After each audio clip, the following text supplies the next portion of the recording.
जय जगन्नाथ। मयूरभंजर जंगल भितर लुचि रही एक अद्भुत स्थान देवकुंड। किंतु यह केवल जलप्रपात नुहे, एठारे रही माँ अंबिका प्राचीन मंदिर इतिहास।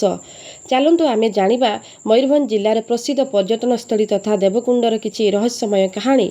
शिमिलीपाଳର घन जंगल और पहाड़ मध्य अवस्थित देवकुंड हेउछि एक मनोरम जलप्रपात। प्राय 60 फुट उच्चरू पानी तलक पड़ी एक अपूर्व दृश्य सृष्टि करे। देवकुंड नामर अर्थ हेउछि देवतांकर कुंड। लोकमानक अनुसार पुरातन समय देवता माने एठारे आसी स्नान और तपस्या करुथिले।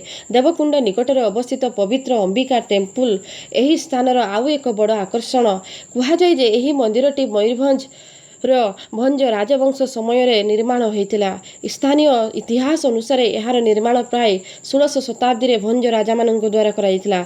माँ अंबिका एठारे अधिष्ठात्री देवी भावे पूजा करा जाए एवं प्रतिवर्ष अनेक भक्त एठाकू दर्शन पाई आसती।